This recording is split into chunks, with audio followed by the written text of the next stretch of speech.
which is to bring in this entire triangle into the design question and think about the extreme conditions of equity and ecology, and think about bringing in revenue and creating ecological revenue, social revenue, economic revenue, rather than simply managing to the bottom line.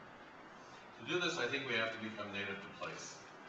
And that place is the planet, and what does it mean to be a native person? Well, an indigenous person is someone who's not leaving. At the Hanford Nuclear Repository, where we store our plutonium for our missiles and bombs, they had a symposium of scientists brought together to discuss how to mark the ground where we stored the plutonium so that even an extraterrestrial 5,000 years from now wouldn't dare to dig. And when the Yakima found out what they were doing, they started laughing and said, "You don't need to worry about this. We'll tell them where it is." They weren't leaving.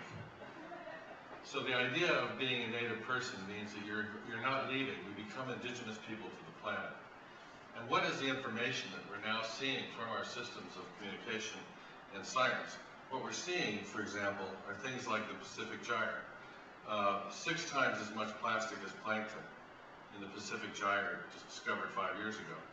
Recently redone, the experiment was redone and found 46 times as much plastic as plankton in the Pacific Gyre, this low pressure area out here off the coast of California. Where is it coming from? California, Washington, Oregon, so on. Collecting in the Pacific Gyre. What else do we know? 48% of the anthropogenic carbon dioxide is not in the atmosphere, it's in the oceans, and since 1850.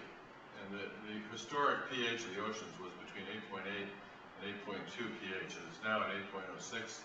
It's expected by end of century with current carbon releases that it'll be at 7.9 pH. At 7.9 pH, the coral reefs dissolve, crustaceans can't form shells, and we drop out the bottom of the food chain. So, if by design, if our intention is to fill the oceans with plastics, to acidify the oceans to the point that we drop out the bottom of the food chain, to cause climate change in ocean rise and so on and so forth, to persistently toxify, to have endocrine disruptors in our products, then we are just doing great. If that's not our plan, what is our plan? Because if we say we came here today, we didn't intend to cause climate change, but we did de facto, then we have this de facto plan that's happening because we have no other plan. So I think what's exciting for me about the people who are here in this room is that you have another plan. And so I'd like to look at how we've developed our approach to this by looking at the natural world for its R&D and thinking about that deeply and bringing out principles for design. First with the Hanover Principles in 1991-92, given by the German government as a gift to the Earth Summit, and then later with Cradle to Cradle, 2002. Now the book, as you might be aware, is plastic. And what we're trying to say with that is that we can design it in different ways. And one of those ways is with what we call technical nutrients. If we were washing plastic, wouldn't it be interesting if we could make books that were, and papers that were made with plastics that were infinitely reusable? Wouldn't that be an interesting part of a longer-term strategy?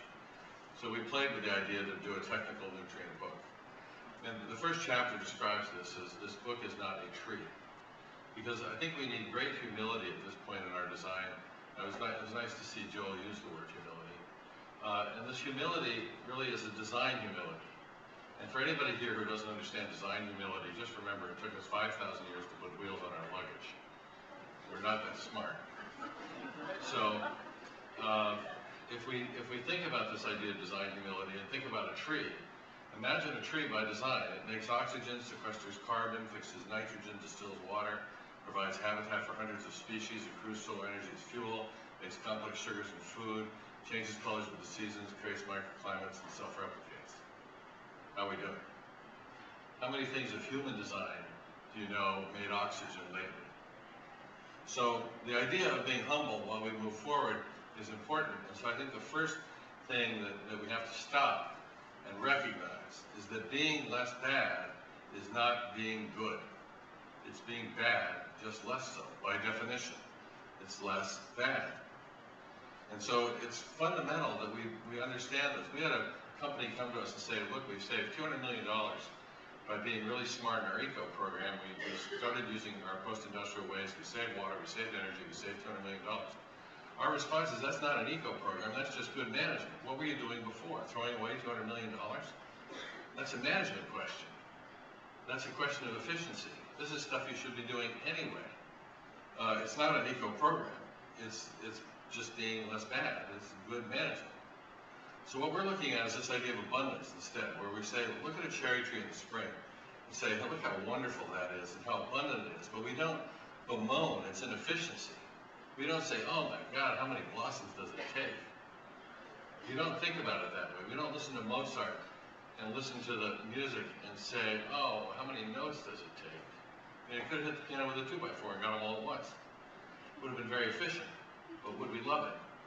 So this idea of celebrating abundance, I think, is really an important one. And in that context, growth becomes good. And how would growth be good when we hear most environmentalists say growth is not good? Well, let's go back to the fundamentals of science of the last century and use them poetically as design assignments.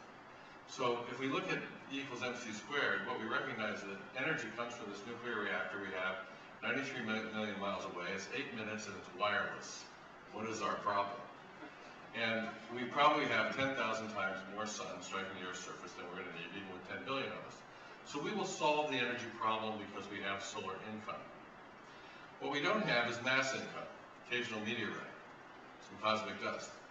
So if we take all the chromium out of South Africa, put it in our products, and then distribute it into little landfills around the globe over time, or worse, incinerators, and spread it out into the atmosphere, then future generations will look back and say, what were you thinking?